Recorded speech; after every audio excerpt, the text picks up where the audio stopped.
So first I'd like you to introduce yourself and what your role is at the Monroe Institute. My name is Paul Rademacher. I'm the Executive Director at the Monroe Institute. I've had that position since October of 2007. So I could describe the history of the Monroe Institute myself, and I probably will as I go through the recording, but I think it'd be more interesting if you explain briefly who Robert Monroe was, Sure. how he stumbled across the technologies and techniques that became HemiSync, and what has occurred in the decades since then. Well, the Institute really had its beginnings, you said, with Robert Monroe. He was a very prolific writer and producer of radio programs. When radio was in its infancy, worked on a number of very famous radio programs. Probably the most famous that he had a part in was a show called The Shadow. He eventually became vice president of Mutual Broadcasting System. And then in the 1950s, about the mid-1955-56, he started experimenting to see if people could learn while they were sleeping. And in order to do this, one of the things they had to do was find a way to get people to sleep. They didn't want to use drugs to do that, and so he developed a series of sound patterns that helped people to do exactly that.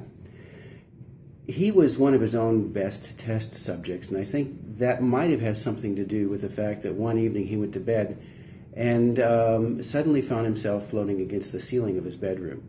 It was a terrifying experience, and he swam back down through the air and got back into his body and was absolutely convinced that he was dying. This was the beginning of the death process. So he checked himself out with physicians and psychiatrists, and they said, A, you're physically okay, and B, you're mentally fairly stable for a guy that's dealing with the stuff that you're dealing with here. And so gradually he let go of some of the terror and began to get very curious about this whole experience and wondered if he could develop sound patterns, because he was an expert in sound, to help to, first of all, to control these events that were happening to him spontaneously, and secondly, to see if there was some way that he might be able to induce it in other people so that they could begin to explore what this whole phenomenon was about. As you can imagine, because back in those days there were very few people who were talking about anything to do with altered states of consciousness, he was really on his own and had to kind of create his own map as he went along. And over the years, he refined the sound system through lots of trial and error. And eventually in 1985, he created the Monroe Institute as a nonprofit organization. And we have continued that service to humanity ever since in the exploration of these extraordinary states. So I suppose if you could summarize what the mission of the Monroe Institute is in a very short sentence or so, what would you say that is? Well, our vision statement says that we're about the awakening of humanity. So we see ourselves as playing a role in a very key transition as far as the human race is concerned. And that transition is an evolution in consciousness that I think that is really the next frontier and the hope for the future. And so within that, our part is both as a research and educational institute, and because we're a nonprofit, our whole emphasis is on service to the world. So consciousness can be something that's very difficult to talk about. Yes. Because it's something we all experience. It's how we experience reality. But it's also something that's not very subjective. It's not objective. It's perfectly subjective. And so talking about things like meditation or consciousness in a scientific context is very challenging, because so much of what experienced is solidly in the realm of subjective, experience. However, from a purely biological perspective, what effects can be demonstrated in people using brain entrainment technologies like the ones that Robert Monroe developed? Well, that's a really interesting question because, there are really two ways to approach this issue. One is from a quantitative, more traditional scientific perspective, which is obsessed with the idea that if you can measure it, then it's real, and if you can't measure it, then it's not real. The problem is that we're dealing with realms of experience that don't fit neatly into that easily measured category. And so you can look at this phenomenon from the perspective of EEGs, even fMRIs, and those kinds of things, which, by the way, we're going to be starting to do very shortly here with the Division of Perceptual Studies at the University of Virginia. But there's an inherent problem in that. You can assess the physiology, but that doesn't get to the actual experience of the person. And that actual experience is doesn't lend itself necessarily to traditional forms of quantitative analysis. When you're looking at experience, you're thinking more in terms of narrative, story, verbal reports, and those kinds of things that fall more into what is traditionally known as a qualitative approach to this study. We happen to think that it's going to require both of those. Traditionally, you've had to kind of choose between one or the other, but we feel like there's some kind of a methodology that brings the best of both worlds in together. And I think as we move forward in research, the question of methodology is just as important as what our research is. You raise an interesting point in that science is often obsessed with what it's capable of measuring. Right. But what it is capable of measuring over time changes because we develop new technologies, Absolutely. we develop new ways of perceiving reality through our mechanisms and machines. True. This results in some statements from science in the past seeming kind of hilarious in context.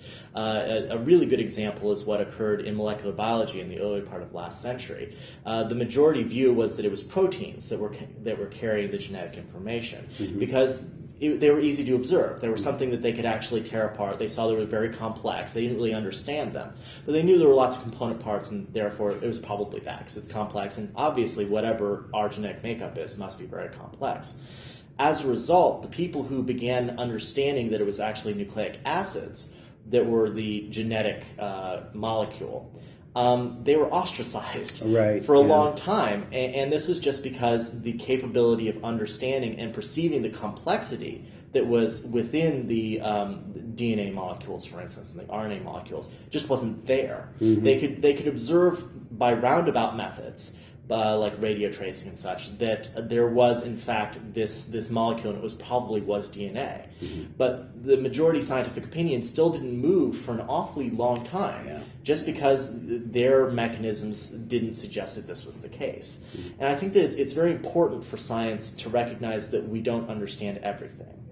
And that someday, it's good to be moderate when we say things, because otherwise someday we'll end up looking like idiots when new evidence comes out. That's right. That's right. So when it comes to things that are very subjective, it's probably good for us to just stand aside and say, well, that very much could be real. And it may be in the future that we can even prove scientifically that it's real. But for now, we'll just have to study it in a whole other method. What do you think about how science moves? I think it's very interesting because even though we pretend otherwise, I don't think you can divorce science from personality. And we're all personalities, and we have our own unique biases. And it seems to be that our biases fall in line with whatever we've studied, and that's our structure of the world. That's the way we view reality, and we insist that be true for everyone else. And scientists, in many ways, are subject to that, just as we all are. And so when you combine what you talked about, which is the limited ability at times to measure everything, all the information that we want to, with the fact that scientists are people, there's plenty of room for distortion in all of that. And that's why they always say that science proceeds with the death of the previous generation. So it's and I think it's true in a lot of ways, because we're talking about evidence, but we're also talking here about worldviews, and those are very slow to change. So one thing that science has definitely and concretely established is that there are certain brain states, and these brain states correspond to certain broad, I should say, spheres of awareness, let's say. And people might hear them referred to as alpha, beta, delta, theta, or REM brain states. Would you mind maybe going briefly through what those brain states correspond to, and how meditation aids like HemiSync can induce those brain states? Well, there again, that's the difficulty is trying to find some correlation between the brain state and the experience. There's not a one-to-one relationship at all. Within any given brain state, you're going to have a wide variety of experience. So the alpha state is sort of a resting state. It's actually, children tend to spend a lot more time in the alpha state. But as we move into adulthood, then we tend to spend the bulk of our day in the beta state. But even there, I think it's filled with nuance and misunderstandings, because in the course of any given day, we actually shift quite radically in our awareness, in our perspective, and I think in our brain states as well. If you begin to slow the brain down a bit more, then you're moving into the theta states, and these are states of reverie and light meditation, that kind of thing. And then even slowing them down further, you're moving then into the delta states, and this is deep meditation. This can be healing states for microtissue repair and so on. But even, as I say, in the course of a given day, in the normal adult working consciousness, we're moving between all of those states from time to time. I think a good example of that was, if you've ever had the experience of driving down the highway and you suddenly realize you're 20 miles past your exit and you have no awareness whatsoever of what has intervened, well, where are you? You're in a different perceptual sphere entirely. You could be, rehearsing some grievance from the past. You could be anticipating something from the future. You're anywhere but in that present state where you should be, which is driving the car. Well, what's the most amazing about that, I have myself experienced that, I've been driving an awful lot lately, is that you don't crash the car while you're doing that. Exactly. There's some part of you that is autonomous and is capable of controlling even a very complex device like a vehicle, while your mind is completely elsewhere. I know. Doing something else, and it's really pretty remarkable. Another great example is that, an athlete who's in a moment of peak performance, or an artist who's painting, may actually be in a very similar brain state. Exactly. But they're doing entirely different things. Right. And so I do think that the brain states are something that we're sort of, it's a structure that we're putting these things in because we're capable of observing those things. But each of those states is a very broad thing. Absolutely. And it's important for people to bear in mind that just because you say, somebody's in beta state, you can't really say, that means that they're aware and they're very much interested in what's going on. It may be that they're very aware of their daydreaming that they're doing right now. It may be that they're painting or they're driving or doing something else. It can be very, very variable. And I think that's the key of some of the work that we do at the Monroe Institute, is that you can take these different brain states into different domains of perception. It isn't just about perceiving the physical world. And even within perceiving the physical world, there are many different ways to do that. Sometimes we are very much attentive to what's going on, awake and alert. But there are also times when we can enter into very sacred states in which we feel there's a spiritual awareness within the physical world itself. We can encounter that world from a perspective of profound fear, from profound creativity. All of those happen within the physical realm. But it's also to take those same kinds of experiences and transcend the physical so that we even move into what's normally called metaphysical realms. Now, there are a number of different ways that a person can sort of manipulate their mental state. Now, of course, the most popular ones are things like alcohol, which work in a very crude way to chemically change the mind. Right. And then there are traditional methods like beating drums or the Japanese meditation music, which is usually a flute and a string instrument. And then there are more modern methods. The modern methods generally fall into things like binaural beats and isochronic tones, or colors or other visual manipulation. What differentiates hemisync from these other, perhaps more simple methods of manipulating brain states? Well, I think the first thing is that it's an auditory system as opposed to a visual system, and in many ways, I think it does draw on old technologies. You mentioned drums beating. There's a certain rhythm that happens with that, and with music, there's a certain vibration that happens with that. And so the sort of the elegant part of the hemisync is that you have a tool where you can be pretty precise about those vibrations and the beating that happens, and within that gives you some easier way to begin to control, or at least create a context in which the brain can be invited to move into these altered states of awareness. So just to be clear, the sort of basic thing that's going on, and then there are other things layered on top of it, is a binaural beat sort of architecture. Right. Would you mind explaining how we believe, and so because it's kind of hard to precisely figure out why this works, that binaural beats are able to manipulate mental states?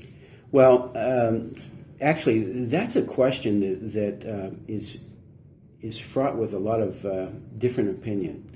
There was Bob Monroe's original opinion, which was that I think probably it would be a good idea for me to first explain what a binaural beat is. Yeah, go ahead. The way this works is that we put headphones on somebody, or they put the headphones on themselves, and we'll put a tone in one ear and then a slightly different tone or slightly different pitch in the other ear. And those two pitches are very close in their frequency, but they're not exact. And so if you've ever tuned a guitar or listen to somebody tune a piano, when you have two tones that are very close but not matching, you'll get a vibrato or a wavering, a third tone that gets produced. Well, if you're doing that with the headphones on, that third tone, that wavering or vibrato, gets produced in the brain. And it seems to be that the brain uses both hemispheres in order to produce that tone, which that's where the term hemisync comes from, the synchronization of the hemispheres. So you've got this tone that is inviting the brain then to move to a different state. The brain is constantly looking for new states of homeostasis. And so when you're introducing something, the brain is always assessing, do I want to go in there, or don't I want to go there? And if it's an interesting enough thing, the brain will start to mimic that to some extent. And it's important to understand that this is an invitation for the brain. It isn't forcing the brain to do this. It's sort of like going to a dance hall. If you listening to music, you can ignore the music entirely as you're engaged in a conversation with somebody. But after a while, subconsciously, you might catch the beat and start tapping your toe. And then if you get really interested, you might go out onto the dance floor. That's a metaphor for what's happening with the brain here. We're just inviting the brain to dance. And you as a person always have control of whether you want to move into those states. So it's a subtle, elegant system that allows the person to have control and yet invites the person and the brain into a context of exploration. So the second question then is, how does it work? And we always say at the Monroe Institute that it works very well. Part of the reason is because there's been some evolution in the thinking about what the mechanism may be here. Originally, Bob Monroe thought that this was a question of brain entrainment. In other words, you're introducing certain vibrations to the brain, and then that's causing the brain waves to sort of move in concert with those brain waves that are being introduced. We're not quite so sure that that's the case anymore. As we've been looking at this more and more, we're beginning to think that this might even have something to do with quantum effects at the microtubule level of the brain. This is just a theory at this point in time that we've got to do a lot more experimenting with, but some of the old ways of looking at this, we're not quite so sure that that's exactly the way it's happening. But the interesting thing is it works. Regardless of what the mechanism is, it's very effective in allowing people and inviting people to explore. So first, I'd like to compliment you on being willing to revisit theories and try to figure them out. You have to. It's worth repeating that this idea of the third voice is not a new concept. It's been around for an awfully long time. Absolutely. A number of the most famous singing duets were famous because they were capable of producing a third voice. Mm-hmm. The two female leads of ABBA is a good modern example. But also it's been used for meditation in the past. I mentioned before the Japanese flute and string. It was very traditional for the meditator to sit between the flautist and the person playing the stringed instrument. Yes, right. And as they would play, they would play very similar notes, and it would produce an effect very much like a binaural beat. Mm-hmm. And I find that if I use that sort of music for meditation purposes, the effects are remarkably similar, actually, given that the method of producing the effect is very different. Right. There is an advantage to using a CD, though. I mean, it's easy, yeah. Yeah, you don't have to pay the players' union and all that, and you don't have to worry about your musicians getting tired. Yeah, exactly. So one of the things that I noticed about the Monroe Institute's approach to brain entrainment is that the technology, that the binaural beats, is really only one part of the experience. Right. Since so much of what occurs in a mental state is subjective. You've developed mental techniques to help people navigate the mental space. Right. And you've also included musical accompaniments to sort of relax people and help people to sort of get in tune with it and enjoy the experience more than they would if they were just listening to this weird buzzing sound in their ears. One of these techniques that anyone who's listened to your products would recognize is the idea of focus levels. Mm-hmm. So what are focus levels, and how do they help the meditator to structure their experience? Okay. Let me just back up a second, because you kind of touched on something I think is pretty important in terms of when you're looking at, people think all you have to do is download binaural beats from anywhere on the internet and you've got essentially the same thing as what we're doing. It's not the case at all. Really, there are two broad categories of things that seem to affect brain states. And we call those two things set and setting. Set is sort of what you bring to the process as a person. What's your history? What kind of state are you in when you're going into the experience? Or have you just come out of a traumatic experience, or are you already pretty calm? Are you fearful, or are you trusting? Have you had a trauma in your life that has really turned your world upside down, or are you in, is it fair? That's what we call set. Setting is the environment in which you're going to be listening to these exercises. So we find that setting can be just as important as set. So part of the setting is, are you listening to this in a place where you're going to be interrupted every 5 minutes, or do you have 45 minutes where you're going to be alone? Are you lying down, or are you, somebody pricking you with needles or whatever? Are you in a serene environment, or are you in an urban landscape? This is part of the setting. And so what we do at the Monroe Institute, we're working with both of these things that we consider to be very important. And so the Hemisync technology is one slice of that larger pie of many different aspects to what we do.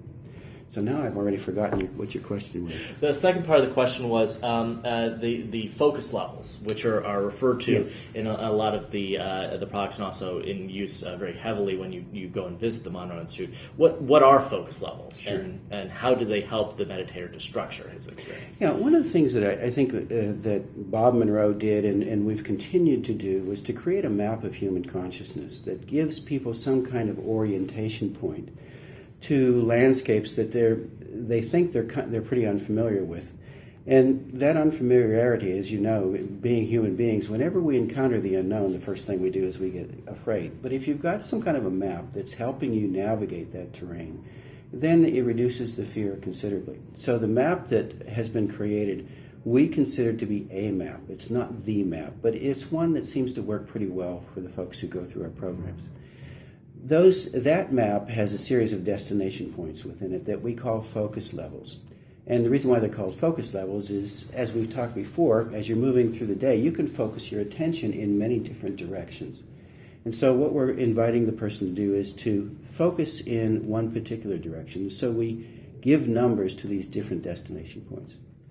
And the numbers were chosen specifically because we didn't want to prejudice people before the experience. We wanted them to go in and then find out for themselves. It's very key for us that people find out for themselves rather than listening to us describe them. And so the numbers are pretty neutral.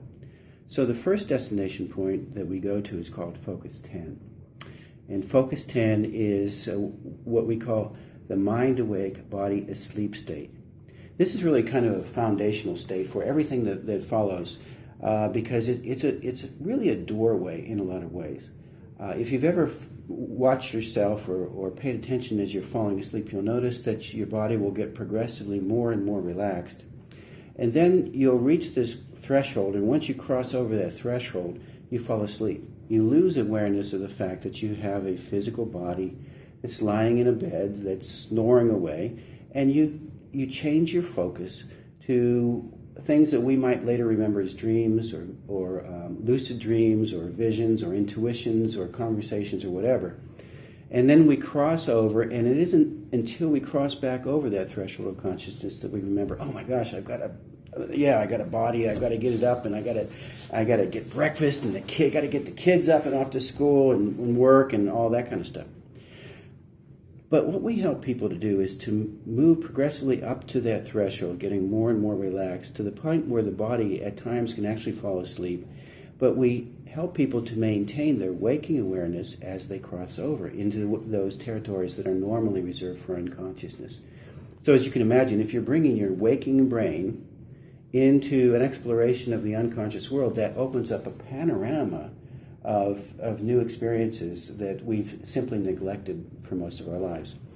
It's a very, very interesting thing. So for many years, this Focus 10 was all that Bob Monroe thought there was. But as he would experiment with many other people, he began to notice they would describe other terrains that were a bit different from the Focus 10 level. So the second destination point that we take people to in our initial program is what we call Focus 12, and that's the state of expanded awareness. And then the third destination point that we take people to is Focus 15, which is the state beyond time. For some people it's the state beyond space. For some people it's the void. And the final destination point in this map in our initial program is what we call Focus 21, which is the bridge state between physical reality and physical awareness and non-physical experience. Now, one thing I noticed was that there are a number of numbers between 15 and 21. Is it just that those numbers correspond to states that are sort of intermediary and so aren't as useful to sort of spend a lot of time in? Or is it just that they're different in ways that aren't useful for expanding awareness? Well, there are some interim states, we have a series called the Human Plus series, and those are always paired up with an exercise where you go to Focus 11, which is the access channel, and then the Focus 3, which is the synchronous state. So there are other interim ones, but we just don't emphasize them as much because we like to take people to the more dramatic experience. Yeah, the fun lands, that's basically. Right. I mean, do you want to go to Hoboken or do you want to go to Paris? So. Yeah, exactly. Hoboken's a good place to work, but it may not be the best place to go on vacation. Right. So, due to the remarkable experiences that can be, due to the remarkable mental experiences that can be, due to the remarkable mental experiences that enhanced meditation, such as HemiSync, can produce, the Monroe Institute has gained a lot of attention and prestige in groups that practice meditation regularly, such as the New Age community and the Buddhist communities. However, I noticed when I was spending time at the Institute myself that you've tried your best to keep your programs as scientific and non-denominational as possible. In fact, I noticed that your previous experience, in fact, your set, as we might say, is in theology, in Christian theology specifically. Do you find that there's a tension between the sort of scientific efforts of the Institute, the experiences and the beliefs that people bring there, and the sort of parapsychological experiences that people have while they're there using this technology? That's about 16 questions there that you just asked me. So I'll do the best. You've been very good at summarizing so far. So, it's a great question. We really do try, and I want to make a distinction between a scientific approach and a non-dogmatic approach. You can have you can have dogmatic approaches within science. Precisely. But what we try to do is to pull back on our descriptions and our perspectives, because the emphasis of what we do is to induce the experience, or at least create the context for people to choose to move into the experience for themselves. The reason why we see this as being so critical is that when you experience something, it's a completely different category of knowing.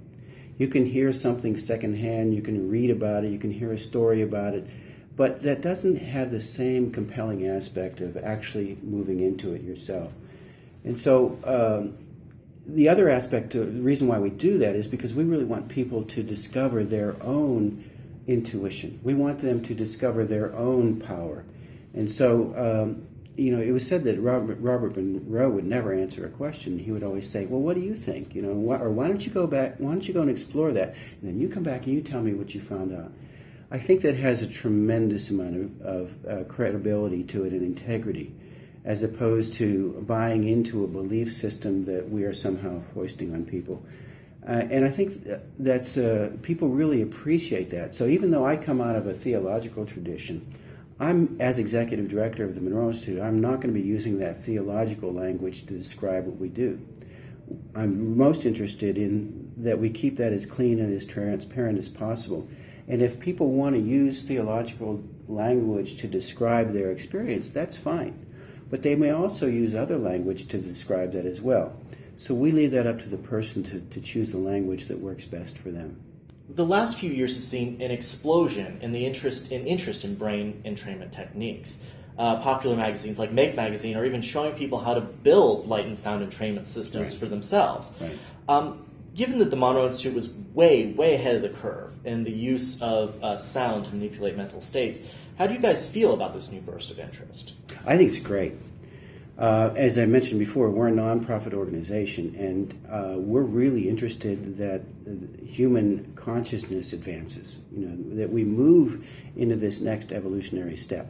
So we really don't consider anybody to be a competitor in what we're doing, because we're really interested in serving humanity. So however people are helping to make that evolutionary step is fine with us.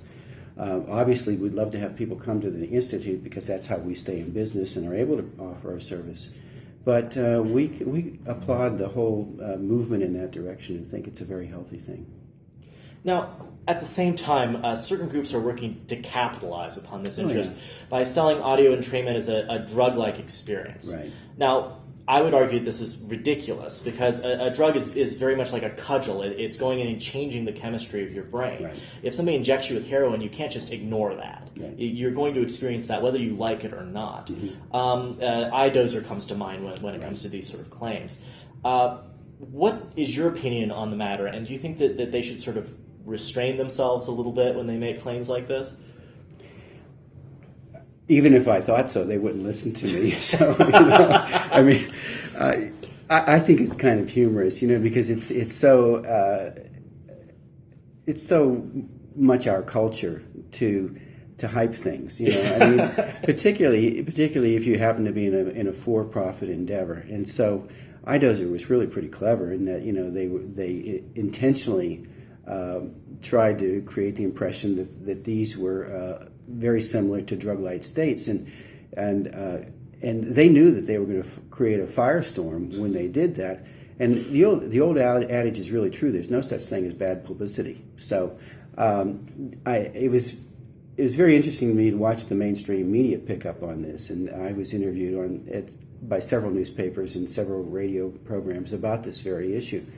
And of course, then that phenomena was augmented by videos on YouTube where you saw these young people who were writhing in pain and just out of their minds with craziness. And as I watched those videos, I thought, well, that doesn't look very much different from any teenager that's listening to music and playing the air guitar, So, but still, they hyped it up as if this was something that was truly dangerous. And I think, for me, the issue comes down to this.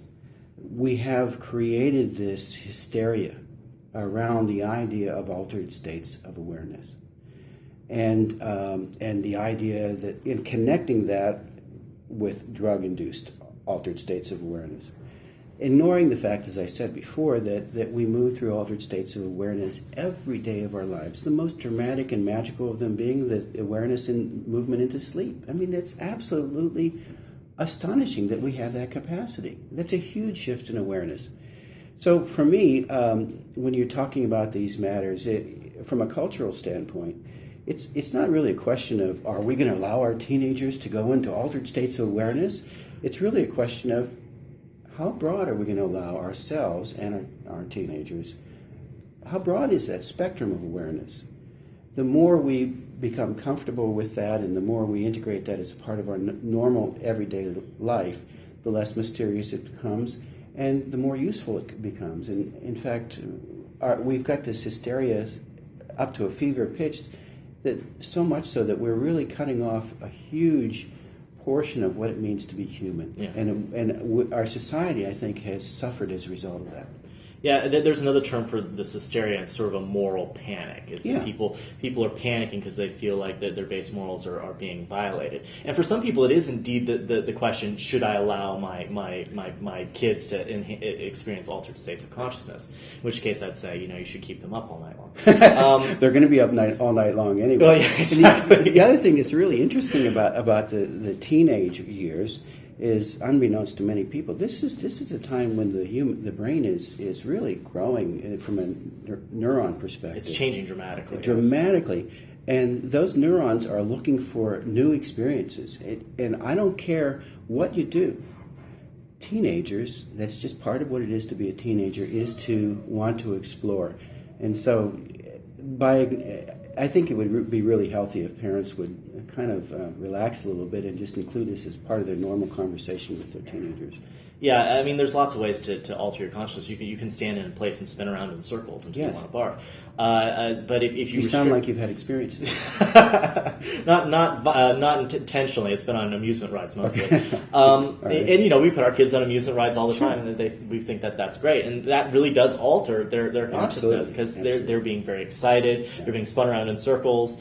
We need to sort of understand that there are many different ways of manipulating consciousness. Everything from just going to sleep to going on an amusement ride or just laying beside a burbling brook and just kind of understand this as part of normal life.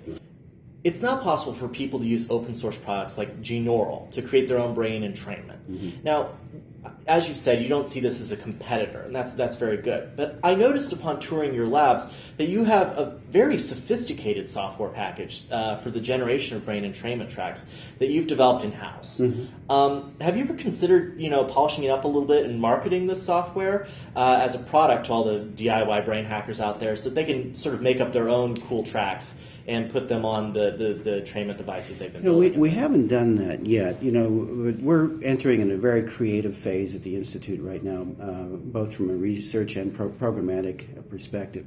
And so we're entertaining a lot of ideas that we've never entertained before. So, we're looking at, what would it mean to approach things from a more open source perspective, to bring in more fresh ideas and new creativity.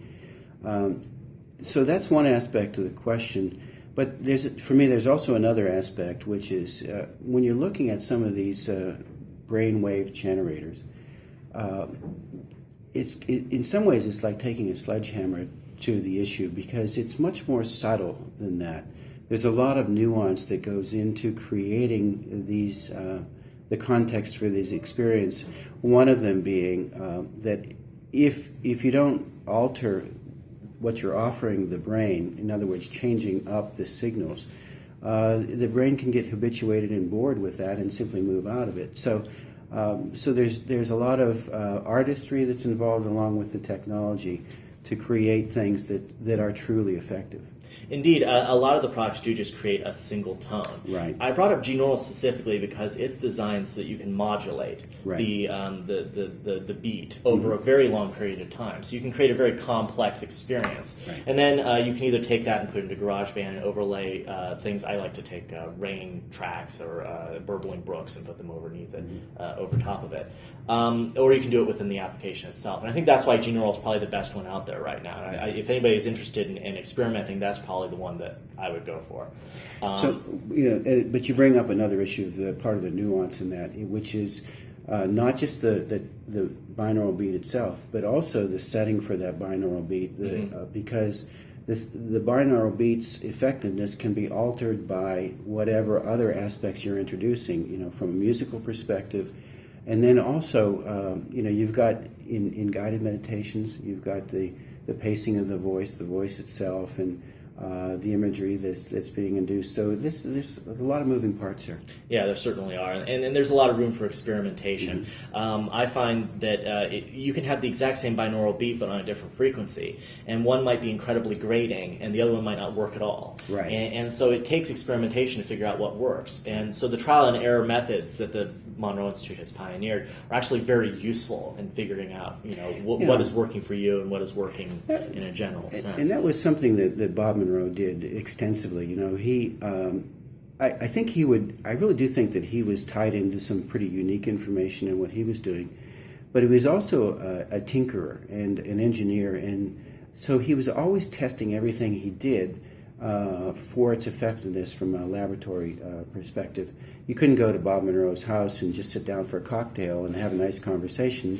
He'd be there for a couple of minutes, and the next thing you know, he's guiding you down a hallway and shoving you in a dark room and putting headphones on you. So, and wanting to know what the effects were. So I really respect what he did in that regard. He combined this sort of intuition and creativity with a very straightforward and down to earth practical trial and error process. And I want to highlight that this is human experimentation we're talking about, and that has a very negative connotation.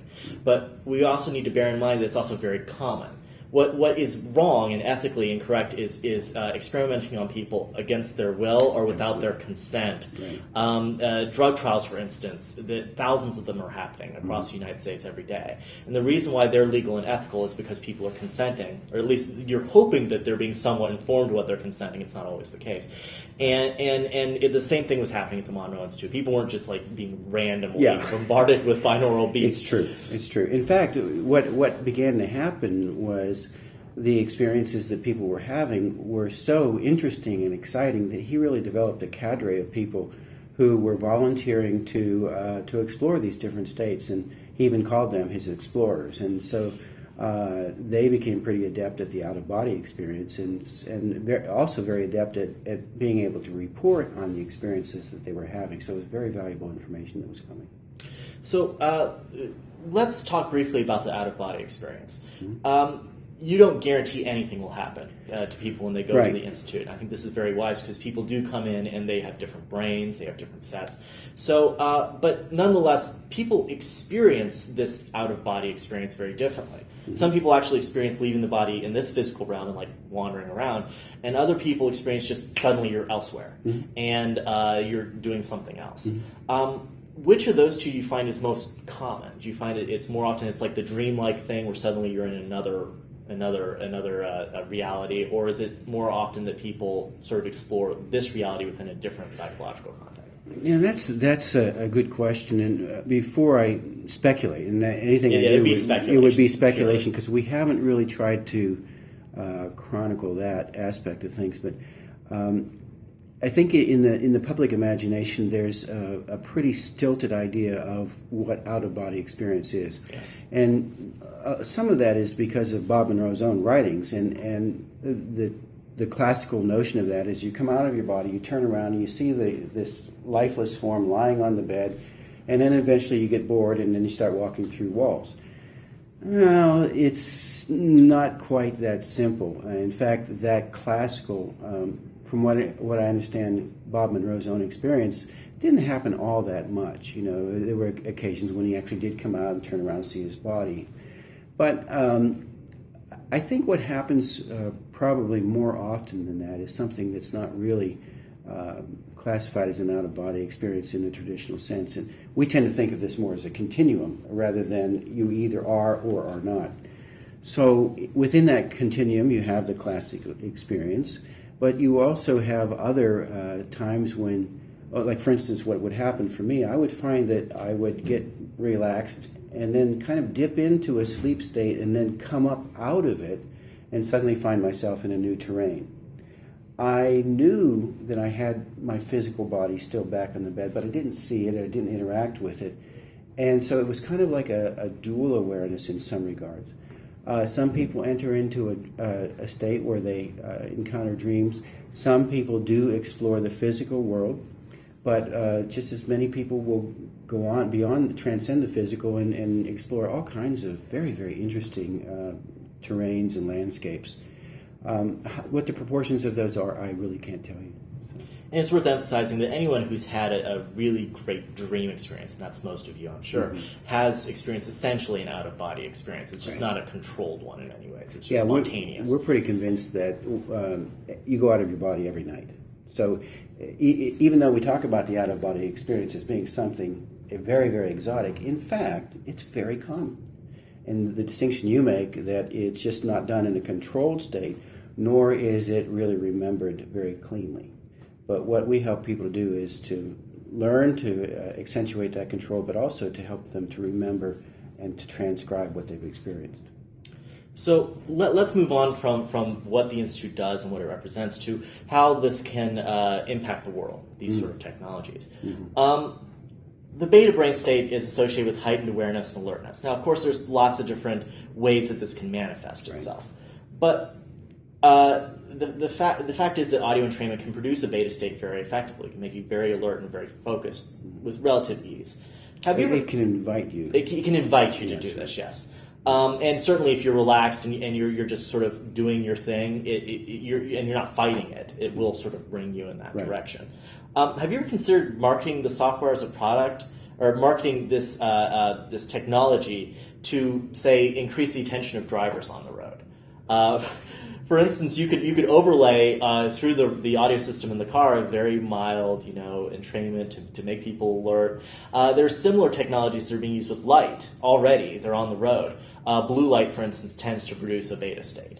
It tends to produce wakefulness. And so you'll notice sometimes now truckers going down the road at night with blue lights in their cabin. That is, in fact, a form of entrainment technology that's being used. Mercedes-Benz now in their high-end automobiles, if it senses you falling asleep, it flashes blue lights in your face. This is not an uncommon thing. Have you ever considered actually sort of marketing something like this? It could be an inline device to go through your stereo system and help people remain alert. We like to keep our insurance rates as low as we can. I figured that would be the answer. And so, we really advise people not to listen to this while they're driving. It isn't that we couldn't create something like that. It's just that when you're starting to move into those ranges and making claims about that, if it doesn't work for some reason, then you're open for a lawsuit, and our litigious society just thrives on that. So, I'm kind of amazed. It seems like it's just the Germans that have latched onto this. Yeah. It's the Germans that are producing the systems and I wonder whether it's because they're not used to having such a litigious society that they're willing to experiment in this fashion. I'm kind of amazed Mercedes hasn't been sued yet for somebody actually falling asleep despite the blue lights in their face. One of the aspects of being a nonprofit is that we're chronically understaffed, and so we're always looking for funding, and so The world is full of angry, selfish people, particularly in positions of authority, because they tend to gravitate towards those positions. I would argue many of the problems that we experience as a species arise from people being very self-centered and uptight. Do you think that Hemisync and other technologies like it can help people to overcome these darker instincts? I do, and I'll tell you the reason why I think that it does is I'm going to get somewhat philosophical here. Feel free. We've been told for generations by mystics and gurus and shamans and seers and oracles that the world that we encounter with the five senses, the sensory physical world, is largely illusory. And the reason why it's an illusion is because it creates for us this idea of separation. I'm a different person from you, therefore whatever I do to you doesn't really affect me at any profound level. But when you start to move into these explorations of human consciousness, you start to move away from this idea of separation. I'm here and I'm only as large really as my skin. There's a boundary here that I can't surpass, which makes me different from this table, which makes me different from the world and from you. And you move away from that to understanding that what they've been telling us all along, which is that underneath the illusion of separation is this world of unity and oneness, in which everything is interconnected. And so it's one thing to approach that from a philosophical perspective or a speculation about that. It's another thing to actually experience that. And when you come into that experience of knowing that there is this profound connection between you and me, and the old adage of do unto others as you would have them do unto you, you realize that that's not a moral imperative. That is there because it's talking about the reality. I can't do something to you that doesn't affect me. That's once you realize that becomes then the basis for compassion. And it's compassion that helps to mitigate these more extreme, darker sides of the human condition that you talk about, where greed and exploitation become the order of the day. It's different when you start to move into modes of compassion, radically different. Should we perhaps pump alpha entrainment frequencies into the legislative bodies in the UN? maybe get them to be a little bit more constructive and creative? Oh my gosh, we wouldn't want to have legislators going into altered states of consciousness. I mean, they're virtually teenagers themselves. So, well, you should tell that to the lobbyists who are feeding them alcohol every day. I know. I would think that, if I had to sit in through one of those sessions, I'd want to be in an altered state. But I think we're a long way from that. I think the more effective route is going to be that those people who know deep down in their bones that we're missing something terribly, terribly profound in our society, who pay attention to that deep, deep longing and start to search out what that means and find out for themselves that there's so much to be explored. The more people that do that, the more it sets in line this evolutionary force that reaches, I think, is going to reach some kind of tipping point that is going to change the collective consciousness. You're never going to drag somebody into this who is fearful of it or doesn't want to go there. But if more and more people will pay attention to their deep passion, I think that's the hope. That's where the tipping point is going to be reached. Going forward, what plans do you have for the Monroe Institute and for the hemisync technology that you haven't already mentioned? In fact, one you did mention you might want to expand upon is the Division of Perceptual Studies. What is that all about? The Division of Perceptual Studies is a part of the University of Virginia. And this is an outgrowth of Ian Stevenson's work. Ian Stevenson was very interested in chronicling and researching stories of reincarnation. These would be often in third world cultures, and you'd have somebody who would remember their previous life, and oddly enough, very often they would show signs on their bodies of the way that they died. So, for instance, somebody who had been hit on the head sometimes would have a dent exactly where that club would have hit them. Or that was a very famous case, in fact, because they actually found their wife from the previous lifetime and interacted with them in a way that was at least proved to the two families that there was something real going on. That may actually be an aspect of Set, because that was from in a Hindu culture, and they'd already accepted that is possible. Exactly. And so it was easier for them to sort of embrace the reality of what was happening. And in fact, that was the reason why he did so much traveling across the world, because it was very difficult in a Western society to find anybody who even thought in those terms, let alone would report it. But in third world countries, then he found it much easier to do that. Well, he created this research center, and then after his death, a number of his people who worked with him continued his own research, but expanded the work that he had done into looking at near-death studies, paranormal types of things.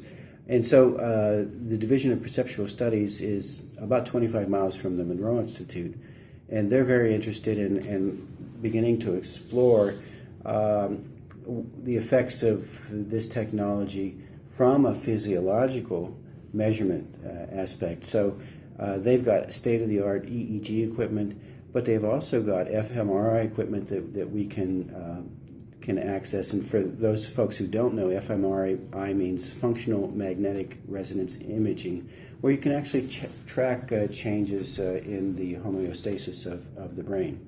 Yeah, it's actually much, much more sensitive than the EEG technologies that we had up to maybe even 6 or 7 years ago. Right. So it's a very great advancement. And what they've got somebody within their group there that has actually found a way to integrate both fMRI with EEG. Oh.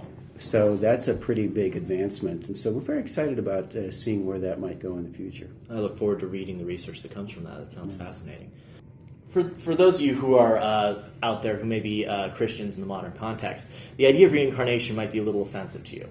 But bear in mind that wasn't the case in the early church. In fact, there are remnants of that in the Bible. I want you to go into I think it's in Luke or maybe in John. It was while they were going up the mountain right before his transfiguration. and his disciples were asking him, well, everybody said that Elijah was going to come first before you did. So where's Elijah? And he said, he's already come and gone. And at that moment, his disciples recognized it was John the Baptist. Right. Well, what's good for the goose is good for the gander. and if John the Baptist is the reincarnation of Elijah, then probably all the rest of us are less magnificent reincarnations of one sort or another. If I may just expand on that, just a bit. What I think is even more fascinating than that is when Jesus goes up to the Mount of Transfiguration, he enters into a conversation with Moses and Elijah as if they are still alive at that point in time. And not only is he able to do that, but two of his disciples, or three of his disciples, I should say, witness this for themselves, and they're really blown away by it. Yeah, the power of his perception was so great, it was actually leaking out to the people that were around him. So what is this a question of reincarnation? I'm not sure about that, but what I find really interesting is that it does call into question this dividing line between life and death. These guys had been dead for a long, long time, and yet they were still available for a conversation in the present moment. So that begins when you take into yourself this idea that maybe death is not what we think it is, then that changes your perspective as well, and maybe changes some of your fear of death too. So, as a sort of final question, meditation, especially when you get practiced about it, it feels, well, great. It's very enjoyable. It really does increase one's joy to live, and it's pleasant in a lot of ways. Although at times there are challenging experiences that you can have as well. However, sometimes I find that I feel a little guilty enjoying myself so much and so easily in a world where I'm surrounded by so much suffering. No pain, no gain. Exactly. And sometimes I feel the time might be better spent otherwise. And I'm not asking you to answer the question of morality and of joy in a world with suffering, because that's a question that goes back basically as far as written records go.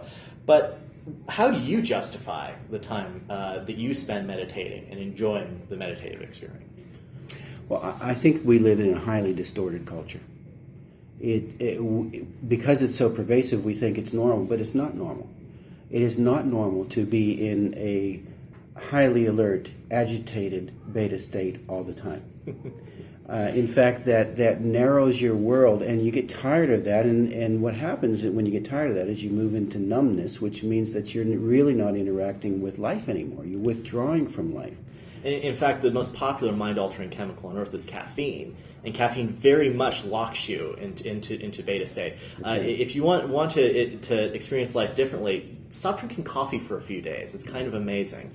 I love my coffee. I'm not putting it down. I'm just saying that it is amazing how much it changes your perception of reality in a very subtle way. I noticed this just recently. I was just this weekend. I was in an airport, and I don't drink coffee either, but I do like chai tea. But I got a chai tea from some place that I've never gotten it from before, and I drank it. And I noticed that I'm on the plane, and I'm thinking, what's taking so long for why can't they get this thing up off the ground? Why aren't we just sitting on the tarmac? What's going on? And then I realized this is not my normal state at all. And I thought, well, there must have been a lot of caffeine in that chai tea. But that tends to be the state, that hyper alert, hyper aggressive mode that a lot of people are in our culture most of the time. The problem is that ignores this balanced life. And so how do you justify it? From my perspective, it's, do you want to live a balanced life that takes advantage of the broad range of what it means to be human, this magical, wondrous experience that we have? Or do you want to narrow it down into the cultural norms that I think are highly distorted precisely because they are narrowed? For me, again, it's a question of how broad of an experience do you want to have when you're going through this lifetime and embracing what it means to be a human being. So that's all the justification I need. But when you throw into that as well the idea that you can start to enter into realms of compassion, now you're looking at something that transcends the individual and has worldwide implications. Compassion for yourself, compassion for others, and compassion for the world is what's going to change the way we embrace this world. Excellent. I hope that you continue to do your good work of opening people up to love and compassion and understanding, and that this work only expands as the future goes on. Thank you for joining me on the Trip for Life. Real joy. Thank you very much for joining me on the Shrift for Life. Would you mind introducing yourself and what you do here at the Monroe Institute? My name is Skip Atwater, and I'm now the president of the Monroe Institute. However, I've been around a number of years and had many different positions here at the Institute.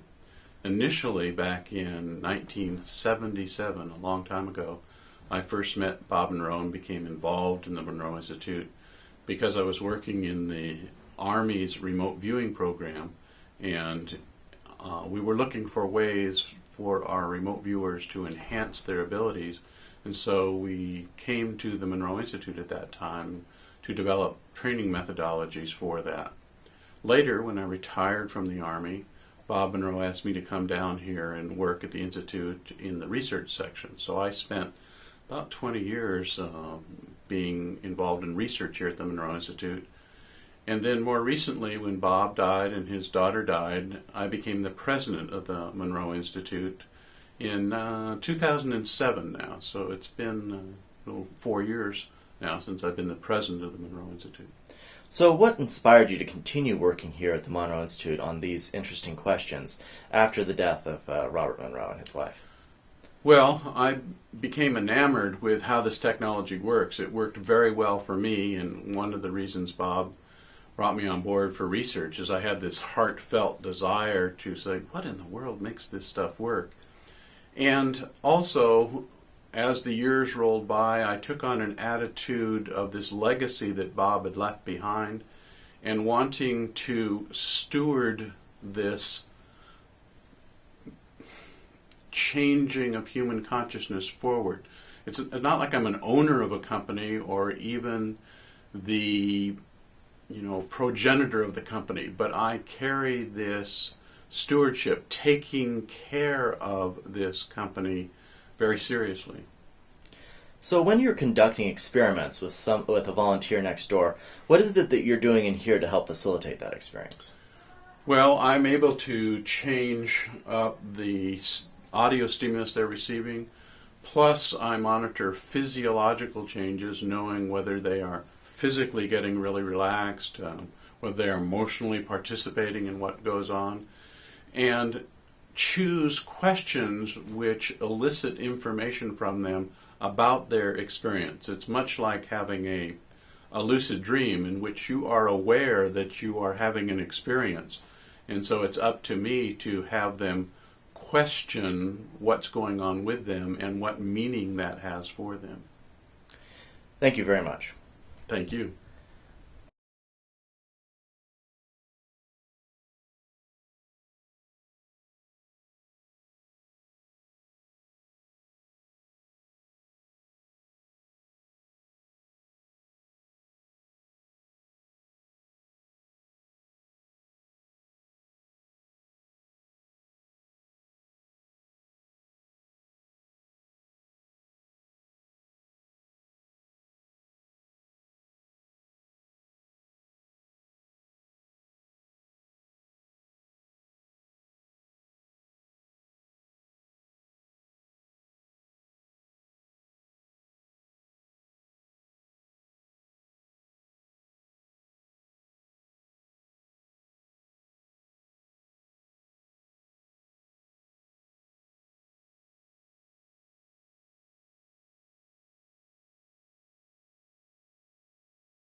you should keep them up all night long. They're going to be up all night long anyway. Well, yeah, exactly. The other thing that's really interesting about the teen